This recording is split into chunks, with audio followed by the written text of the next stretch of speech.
안녕하십니까 뉴델리 시청자 여러분. 최근의 서초동 썰 시간에 최근 변호사입니다. 그동안 잘 아시다시피 최재필 기자랑 같이 제가 진행을 했습니다. 근데 최재필 기자가 개인적인 사정으로 당분간 자리를 비우게 됐습니다. 그리고 지금 휴가를 간 상태고요. 그래서 부득이하게 이번 시간에는 저 혼자 진행하게 됐습니다. 그동안 여러분께서도 이 프로를 보신 여러분께서도 기억하시지만 그동안 저 혼자도 꽤 진행을 했습니다. 근데 사실 제가 진행을 하면서 너무 그동안 제가 혼자서 말씀드리면 너무 그것을 알려주마 식의 너무 좀 어려운 얘기 또 좀 너무 그러니까 좀 사건과 주제와 조금 관련 없는 얘기를 한 것 같아서 조금 반성도 되고 그런 점이 없지 않아 있었습니다. 그리고 그 원고를 준비하다 보면 원고를 보고 읽는 경우도 있었고요. 그래서 조금 앞으로는 제가 조금 여러분의 그 피드백도 받으면서 보다 알기 쉽게 그리고 명확한 사항을 전달해 드리도록 노력하도록 하겠습니다. 이번 시간에는 많은 분들이 궁금하셨던 주제인데요. 하명 수사 관련해 가지고 지금 진행 방향 및 그리고 과연 하명 수사가 어떤 것인지 그리고 왜 이런 문제가 발생한 것인지에 대해서도 알아보고요. 그리고 하명 수사 재판이 지금 진행 중인데 그 하명 수사 재판이 앞으로 어떻게 진행될 것인지도 한번 예측해 보도록 하겠습니다. 그리고 저 두 번째 주제로는 지금 그런 기사가 있습니다. 그러니까 지금 여당 및 여당 측의 이 시간에도 많이 등장했지만 여당 측의 고발을 전담하는 사생이란 단체에서 윤석열 전 검찰총장 지금 윤석열 국민의힘 후보죠. 후보의 아내 김건희 씨 허위 경력을 가지고 고발을 한 사건이 있었습니다. 사문서 위조 및 업무방해 그리고 사기 등으로 고발한 사건이 있었습니다.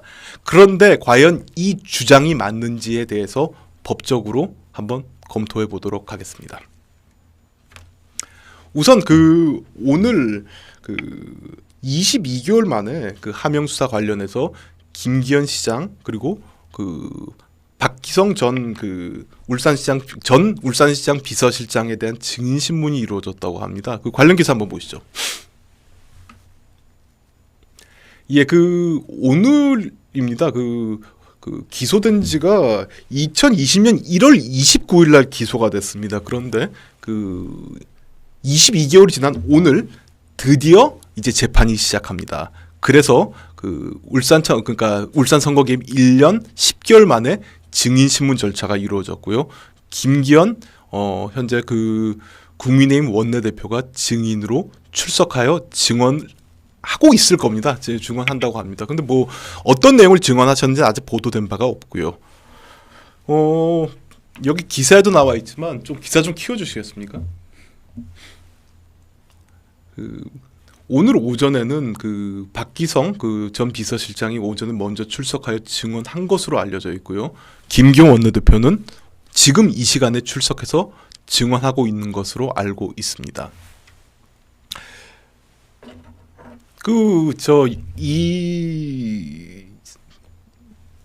한번 내려주시고요. 사실 이렇습니다. 그러니까 이 내용에 대해서는 자세히 좀 설명드릴 텐데 기소가 된 지 22개월 만에 재판이 이루어지는 경우는 사실 찾아보기 어렵습니다. 여러분께서 아시다시피 보통 기소가 되면 수개월 내에 그러니까 빠르면 한 보름 늦어도 한 3, 4개월 이내에 재판이 진행이 됩니다. 그리고 신속한 재판을 받을 권리는 피고인의 권리기도 하고 그리고 또 많은 사건들이 있는데 어떤 한 사건만 너무 늦게 진행하고 또 빨리 너무 늦게 진행하거나 어느 정도 방어권을 부여를 한다는 거는 너무 지나친 특혜라는 인상을 줄 우려도 있고 또 피고인들의 또 증거인멸 우려도 있기 때문에 보통 빨리 진행되는 경우가 있는데 이 경우는 우여곡절 끝에 22개월 만에 이제 드디어 진행이 되기 시작한 것이죠. 우선 하명 수사가 어떤 것인지에 대해서 좀 간단히 설명드리면 이 하명 수사라는 거는 말대로 그러니까 밑에서 내려온 명령에 따라 수사가 이루어졌다는 것입니다. 그러니까 하명 괄호 열고 청와대 괄호 닫고 하명 수사라는 것이죠.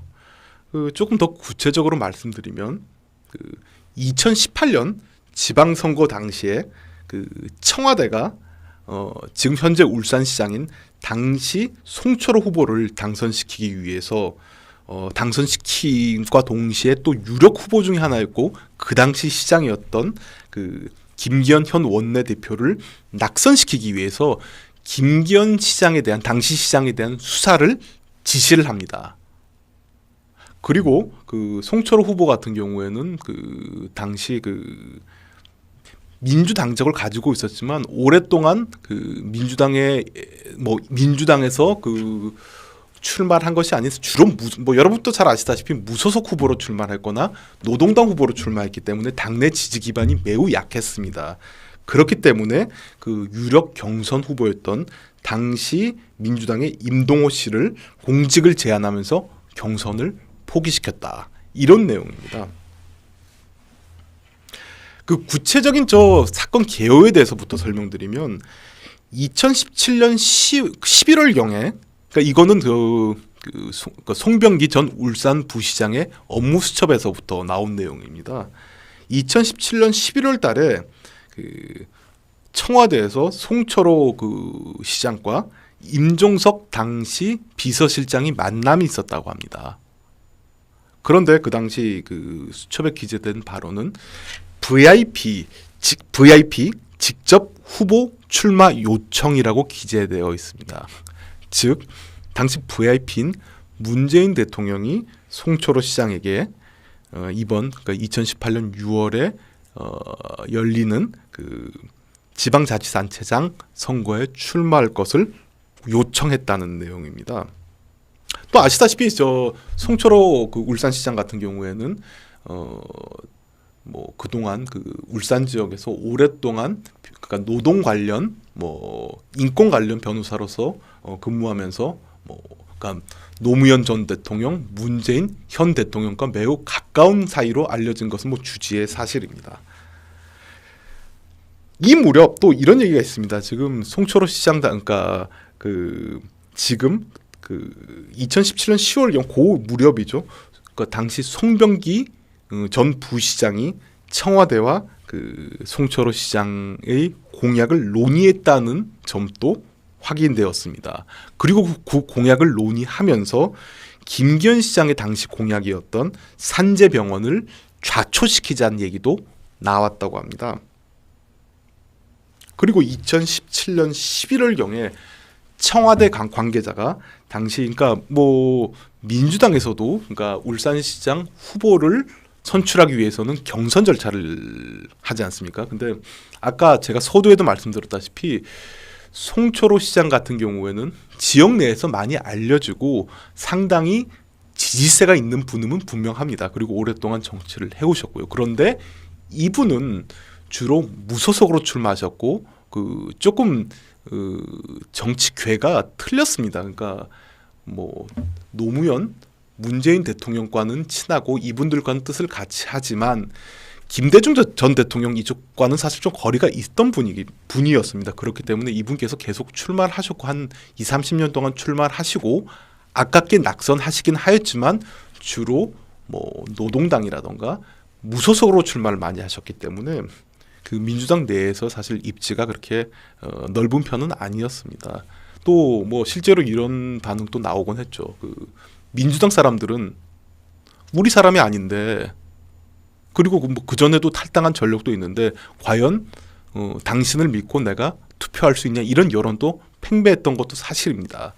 그리고 제가 알고 있는 바로는 민주당 내에서도 당시 그러니까 여론조사로 따지면 당시 민주당 내에서도 그렇게 높은 편이 아니었다고 알고 있습니다.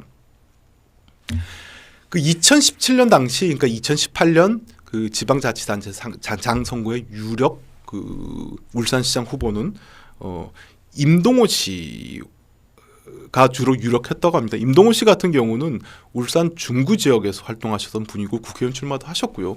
그 당시 그 민주당 최고위원을 역임하셨던 분으로 그 지역에서 오래 활동하셨고 또 민주당 생활을 오래 하셨기 때문에 당연히 당원 지지는 높을 것입니다. 그런데 실제로 만약에 경선에 붙은 경우 그 송철호 시장이 임동호 씨를 이길 가능성이 그렇게 높아 보이지 않으니까 청와대가 나서기 시작합니다.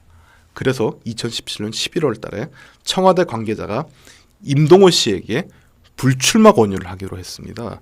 또 불출마 권유를 하면서 여러분께서 언론을 통해서 확인된 바와 같이 다른 자리를 보장해 주겠다. 이런 내용으로 불출마 권유를 하기 시작합니다. 그래서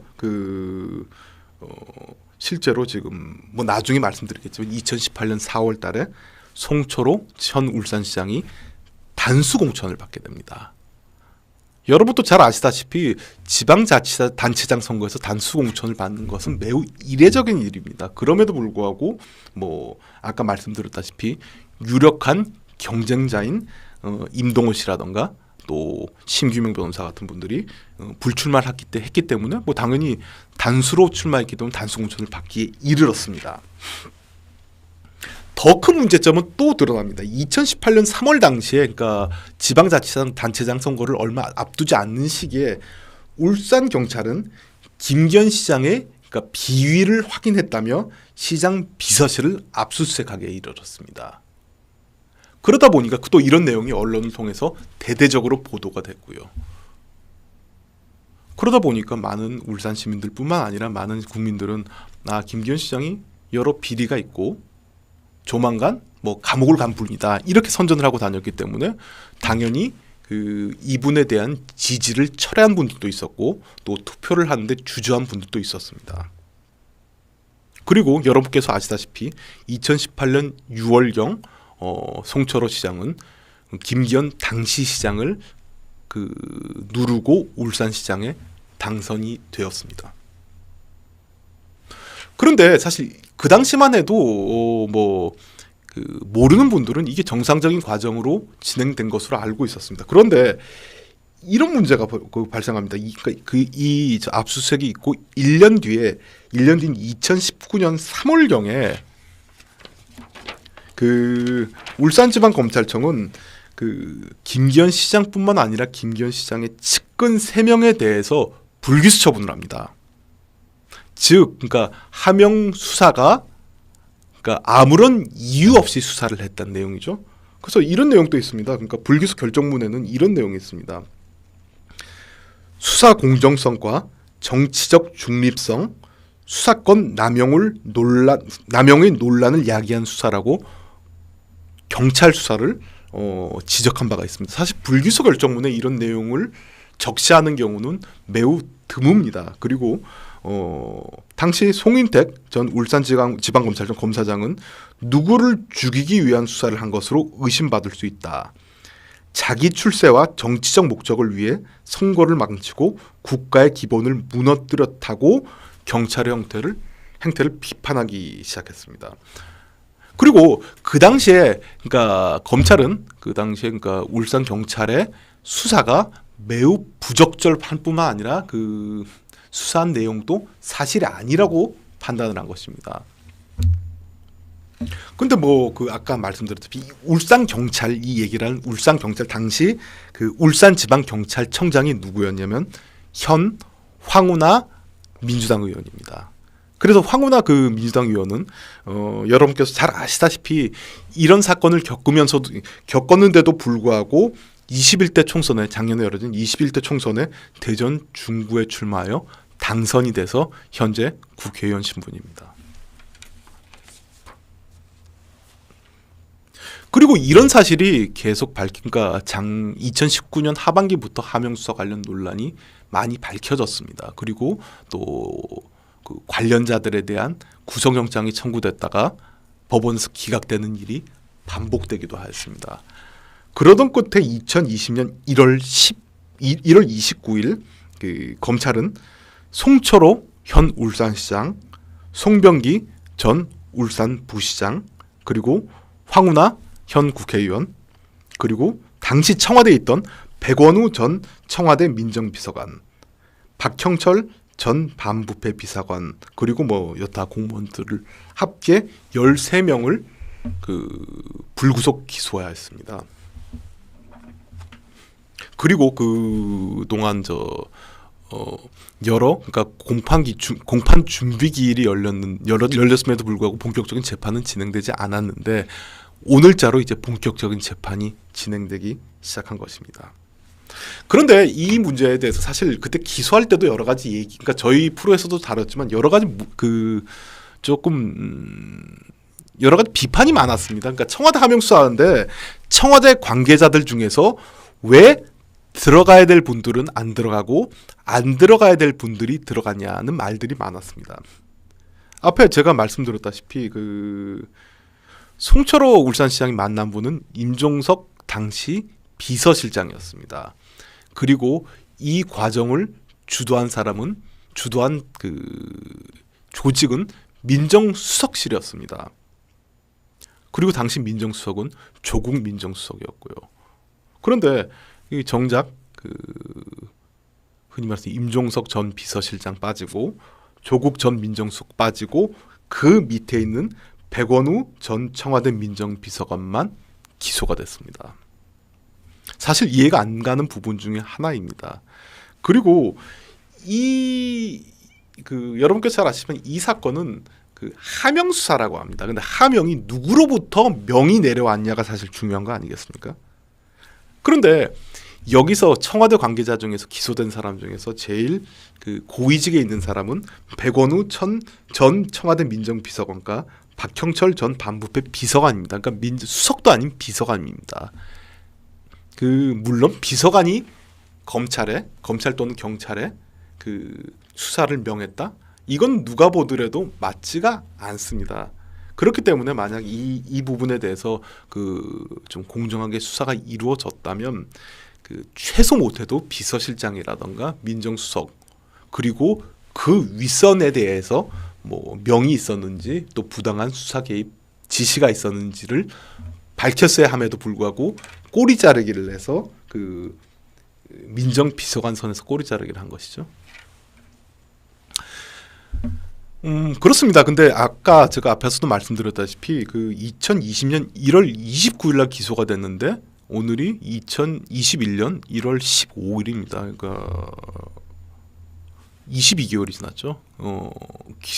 이때 재판이 진행됐는데 여러분 또 잘 아시다시피 여러분 시청자 여러분께서 형사 재판을 뭐 부득이한 사정으로 어떻게 겪어보셨다던가 아니면 주변 분이 겪었다던가 아니면 뭐 참관을 하신 분들은 잘 아실 겁니다. 우선 기소가 되는 경우에는 그렇게 그러니까 보통 사건에서는 진행이 안 되는데 좀 중요 사건 같은 경우에는 공판 준비 기일을 엽니다. 공판 준비 기일을 열어서 그러니까 검찰이 공소장을 낭독을 합니다. 뭐 당신은 이런 죄가 있으니까 뭐 이런 죄가 있습니다. 처벌해 주세요. 이런 식의 공소장을 낭독을 합니다. 그러면 피고인이나 변호인 측에서는 그 공소 사실에 대한 의견을 말을 합니다. 그러니까 뭐 나는 이 공소 사실이 맞다. 아니면 나는 죄를 저지르지 않았으니까 부인하겠다. 이런 의견을 밝힙니다. 그리고 추가적으로 그러니까 자기가 의견을 밝혔으면 이 수사 기록 중에서 변호인 측에서는 내가 부인하니까 이 검찰 측에서 제출한 증거 중에서 이거는 동의를 하고 이거는 부동의를 하겠다고 밝힙니다. 그리고 부동의한 증거 대부분은 증언이 되겠죠. 그러니까 참고인이나 피고인들의 같은 피고인들의 증언이 되겠죠. 여기를 부동의한 이상 검찰에서는 이 부동의한 증거에 대해서 그러니까 보통 증언이 되니까 관련자들을 법정에 부른다는 증인 신청을 하게 됩니다. 그리고 피고인은 또 내가 죄가 없다는 걸 밝히기 위해서 다시 그러니까 증인 신청을 하게 되는 거죠. 이렇게 진행이 됩니다. 보통 일반적인 형사 절차에서 이렇게 진행이 됩니다. 그런 다음에 재판이 이제 본격적으로 진행이 됩니다. 그런데 보통 이런 경우에는 공판 준비 기일이 1회, 그러니까 1회로 보통 족하고 1회가 열리거나 아니면 공판 기일 과정에서 준비 기일 없이 그 공판 과정에서 이루어지고 이렇게 늦게 진행된 경우가 없는데 22개월이 지난 다음에 오늘 진행이 됐다는 거죠. 그리고 첫 재판인, 그러니까 실질적인 첫 재판이니만큼 지금 이 사건의 피해자인 오늘은 그러니까 그 김기현 원내대표, 박기성 전 비서실장이 나왔습니다. 그리고 또 이제는 또 검찰 측에서 다른 뭐 흔히 말해서 관련자들인 임동호 씨나 아니면 다른 관계자들의 또 증언을 청취를 하겠죠. 그리고 변호인 측의 입장에서는 또 뭐 자신들이 그 혐의가 없다는 걸 입증하기 위해서 또 관련 유리한 증언을 할 사람들을 또 증인 신청을 해서 또 증언을 들어보겠죠. 이렇게 된다는 얘기는 이 제가 재판의 결과를 속단하기는 어렵지만 최소한 분명한 사실은 그 꽤 장기간의 시간이 소요될 것으로 예상이 됩니다. 여러분도 잘 아시지만 이 어떤 그 증인 신청을 해서 증언을 들어보면 뭐 적게 걸리는 경우는 하루, 그러니까 하루래 적게 그러니까 소요되는 시간이 1시간 내지 뭐 2시간, 많은 경우 3-4시간도 소요되기도 합니다. 근데 이렇게 많은 시간이 소요되고 많은 증인들이 나오면 자연스럽게 재판은 뭐 보통 공판기일이 뭐 2주에 한 번, 3주에 한 번, 좀 많으면 4-5주에 한 번씩 열리긴 하는데 계속 진행이 되다 보면 재판이 지연될 것은 분명한 사실입니다. 그리고 재판이 지연돼서 판결 선고를 한다고 하더라도 피고인 측이나 또 검찰 측에서는 항소를 하고 상고를 하겠죠. 그러다 보면 이 재판이 2년이 가고 3년이 지날 수도 있습니다. 그래서 분명한 사실은 이 사건의 결론이 최소 내년 대선 또는 지방자치단체장 선거 때까지는 결론이 나지 않을 것입니다.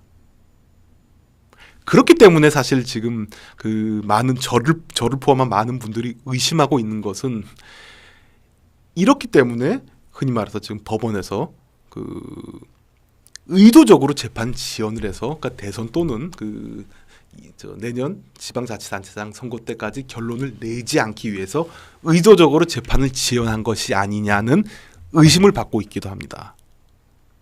그리고 당시 재판장이 뭐 이런 정황은 여러 가지도 확인됩니다.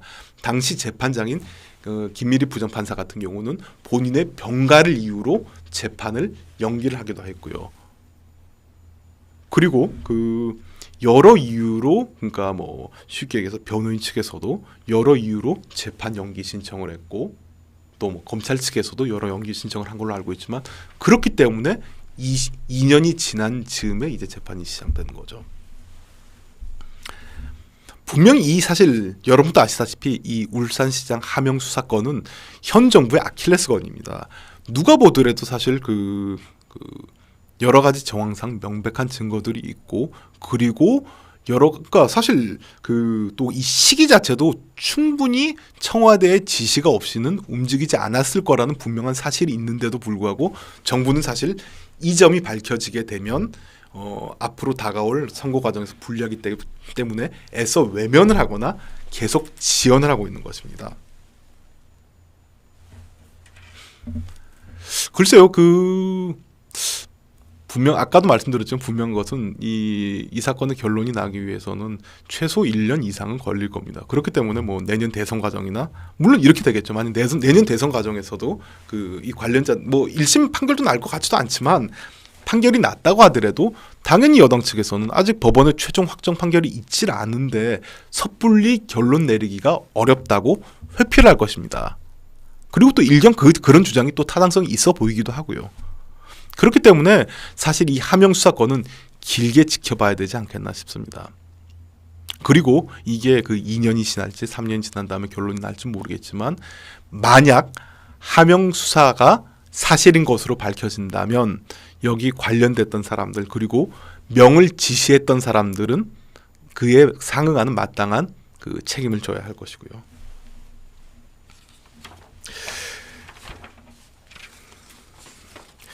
이 사실 이 부분에 대해서 저한테도 제가 사실 그러니까 지금 현재 울산지방변호사의 소속이기 때문에 이 사건에 대해서 다른 분들보다 조금 많이 접하고 많이 알고 있는 점이 있습니다. 그래서 이 점에 대해서도 많은 분들이 사실 저한테 여쭤봤는데요. 이 사건의 쟁점은 두 가지인 것 같습니다.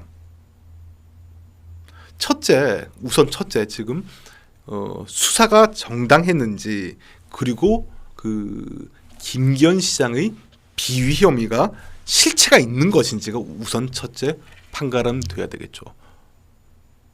왜냐하면 지금 현재 피고인 측에서는 그러니까 청와대 관계자들이나 그 송철호 시장 측에서는 그러니까 이 수사는 정당했고 이런 비위가 있기 때문에 우리는 확인했어야 되고 우리 제보가 온 이상 우리는 조사를 안 할 수가 없었다, 이렇게 항변을 하고 있습니다. 그런데 일련은 사실 이 주장이 말이 되지를 않는 게 2019년 3월 아까도 말씀드렸지만 2019년 3월경에 검찰은 김기현 시장 및 관련자들에 대해서 불기소 처분을 합니다. 그렇다는 얘기는 검찰은 이런 비위 혐의가 존재하지 않는다고 판단을 한 것이죠. 사실 김기현 시장 입장에서는 굉장히 억울한 일입니다. 나는 잊지도 않고 저지르지도 않는 잘못으로 수사를 받았고 또 압수수색이 이루어졌고 또 그것 때문에 낙선을 했다는 그 피해가 있기 때문에 김기현 시장 입장에서는 당연히 억울한 소리가 나올 수밖에 없죠. 그러다 이제 또 그 여당 쪽에서는 이런 얘기를 하기 시작합니다. 이런 수사는 이런 이 불기소 처분은 잘못된 것이다. 그 당시 경찰과 검찰의 수사권 조정과 관련한 힘겨루기 때문에 검찰이 무리하게 결론을 내린 것이다. 경찰 수사를 부정하기 위해서. 이런 주장은 주로 황운하 현 국회의원이 지금 얘기를 하고 있었죠. 그리고 또 이런 얘기도 합니다. 이 불기소 당시 그러니까 그 검사장과 김기현 시장은 특수관계이기 때문에 김기현 시장의 입김 또는 로비로 인해서 검찰이 부당하게 불기소 처분을 했다. 이런 주장을 하기도 합니다. 근데 사실 이거는 조금 말이 되지를 않습니다. 우선 수사권 조정, 그러니까 그 당시에 그 말대로 수사권 조정과 관련해서 검경 간에 알력이 있었던 건 분명한 사실입니다. 그런데 굳이 이 사건을 근거로 검찰이 그 경찰의 수사를 그러니까 부인하고 여러 가지 사건이 있는데 유독 이 사건에서만 그렇게 겨루기를 했어야만 하고 또 부정했어야만 하는지 합당한 이유가 떠오르지 않습니다. 그리고 더 큰 문제는 그겁니다. 김기현 시장이 부당하게 압력을 넣었다. 2019년 이 3월 당시에 김기현 시장은 야인이었습니다. 지금 현재는 국민의힘 원내대표지만 그 당시에는 전 시장이고 아무것도 아닌 자연인 야인이었습니다. 근데 야인이 과연 그 검찰에 압력을 넣을 수 있었나? 그것도 사실 말이 되지 않습니다. 그리고 더더군다나 김기현 시장은 판사 출신이지 검사 출신이 아닙니다. 그렇기 때문에 검찰에 압력을 넣는다는 것도 더 쉽지도 않을 것입니다. 만약 압력이 넣을 수 있다면 검찰 출신들의 다른 분들도 압력을 넣어서 불기소 처분을 받아야 되는데 그렇지 않은 경우는 우리는 많이 목도를 했기 때문에 이 주장도 사실 말이 되지는 않습니다. 설사 만약에 김기현 현 국민의힘 원내대표의 비위 사실이 일정 부분 사실이라고 하더라도 이 하명이 있었는지가 이 사건의 사실 본질이 될 것입니다. 그 말대로 민정수석실은 민정수석실의 역할 중에 하나가 그러니까 흔히 말해서 여러 조직을 관할하는 것이지 직접적인 수사를 지휘할 수 있는 권한이 없다는 건 분명한 사실입니다. 그런데도 불구하고 민정수석실에서 명을 내려서 수사를 지시했다는 정황이 드러났습니다. 물론 당사자들은 아니라고 하겠죠. 그런데 아까도 말씀드렸다시피 여러 가지 그 당시 일어났던 그 사실 관계뿐만 아니라 송병기 전 울산 부시장의 업무 수첩에도 이런 점이 적시가 되어 있습니다. 이런 명백한 증거가 있는데도 불구하고 하명이 없었다고 얘기를 하려면 왜 이런 수첩에 이런 점을 적시를 했는지, 그리고 아까도 말씀드렸다시피 그 2017년 11월 경에 왜 당시 울산 그 임종석 전 비서실장이 송철호 시장을 만나야만 했는지, 그리고 더 큰 문제는 당시 그러니까 송병기 씨가 그 당시엔 부시장도 아니었습니다. 그 당시 울산시 그 공무원이었는데 일개 공무원이 왜 청와대와 공약을 논의를 했는지도 밝혀져야 하고요. 그리고 왜 임동호 씨를 주저앉혔어야만 했는지. 임동호 씨 같은 경우는 시장 출마 의지가 굉장히 강력했던 것으로 알고 있습니다. 그리고 또 민주당 내에서도 그 시장 후보로 선출될 것이 좀 유력했고요. 근데 왜 굳이 앉혔어야 되는지. 그리고 그 과정에서 뭐 임동호 씨의 증언도 있고 또 여태까지 밝혀진 바로도 있지만 그 당시에 무슨 총영사자를 제안했다던가 사장자를 제안했다던가 뭐 이런 사실이 밝혀지고 있습니다. 왜 그렇다면 굳이 그 당시에 임동호 씨에게 이런 자리를 제안했어야만 되는지, 여기 대해서 이유가 밝혀져야만 할 것입니다. 사실 제가 이번 시간에 좀 간단하게 설명드렸지만 이 내용이 사실 길고 방대합니다. 그리고 앞으로 뭐 1년이 될지 2년이 될지 모르겠지만 그 과정에서도 많은 사건들이 많은 사실들이 드러나게 될 것이고요. 그리고 많은 분들이 주장하다시피 뭐 예전에도 이런 분들도 있었습니다. 사실 이 내용이 사실이라면 탄핵 사유다. 물론 탄핵 사유가 맞겠죠. 그런데 아까도 말씀드렸다시피 현 대통령 임기 내에는 결론이 나지는 않을 것입니다. 그리고 이 사건이야말로 만약에 사실이라면 국기문란 사건입니다. 청와대가 자신이 미는 특정 후보를 당선시키기 위해서 상대 후보에 대한 수사를 지시하고 종용했다는 게 청와대가 부당한 선거 개입을 한 것이죠. 그리고 이 사건에 대해서 밝혀지고 관련자들이 처벌받지 않는다면 앞으로도 이런 유사한 일이 안 벌어질 것이라고 누가 장담하겠습니까? 그래서 이 부분에 대해서 많은 국민들의 관심과 이목이 집중되고 있는 것이 아닌가 싶습니다. 저희 이 시간에서는 다음에 저희가 그 여건이 된다면 여기 관련자들에 대한 뭐 통화나 또 뭐 여러 가지 증언을 통해 가지고 이 사건이 어떻게 진행되고 있는지 또 앞으로 어떻게 결론이 어떻게 날 것인지에 대해서 또 상세히 설명드리도록 하겠습니다.